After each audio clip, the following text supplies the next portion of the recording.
Andy, good to see you again, man. Hey, Brandon, how are you, man? I'm great, dude. With the Batman now, you're a part of the new DC universe. You've been a part of Star Wars. You've been a part of the Marvel Cinematic Universe. As somebody who's been a part of all of these major modern franchises, which one lays out how much of it is a secret the most intensely when you join? Interesting. I think probably Marvel are pretty good at keeping secrets. Yeah. I think they hold the record there. Oh yeah. So when you join one of these properties, are they just like, you could say nothing at all until the movie comes out? Is that how it goes? Yeah. 100%. Actually, no, Star Wars is up there. Star Wars is up there too. That's fun. Well, I'm glad we can finally talk about it. Let's talk about Batman. You've worked with Matt Reeves before on those brilliant Apes movies. I just watched them the other day. They're so good. You're incredible. His work is amazing. And I would love to hear how he first approached you about being Alfred and working on the Batman together and reuniting for this.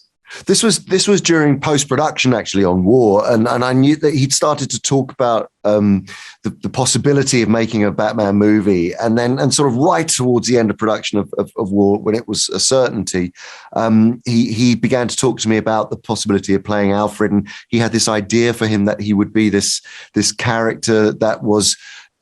That there is the emotional connection between he and Bruce was one that was on shifting sands, that their relationship was fractured and there was tension between them, and that that was what was sort of emotionally underpinning that there was a void that Alfred would never be able to step into to be a surrogate father figure for him. He just wasn't emotionally capable of doing that, and yet he, with all his heart, would want to do that.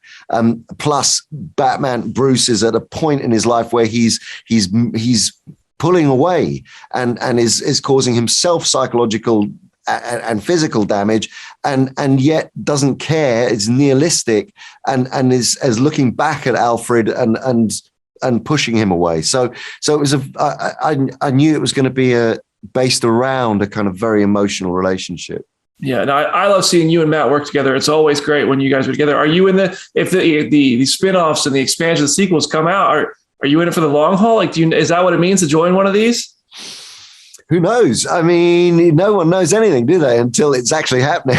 That's fair enough. Well, my last thing for you is the Alfred in comics. There's so many iterations of him. Like in the Earth One story, Alfred, very hands-on. He coaches Batman. He kills Penguin. Scott Snyder and Tom King did Rebirth, and Alfred wears a Batman suit to help Bruce. I know you love this stuff. Is there anything in the comics that you looked at and said, I want to use this here, or I would love to do that in the future because I think that'd be a fun moment?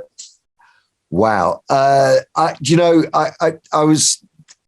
get that far. I just didn't get that far. I was so kind of engrossed in what we were doing that I couldn't even, yeah. I mean, who knows? I mean, it's a good thought. I'm going to go and think about that, though. That's fair. Those comics go all over the place. We're starting new with the Batman, and I can't wait to see what you guys do next. And right now, I can't wait for the world to see the Batman. Thank you so much for the time, Andy. You're a legend. Always a pleasure to talk with you.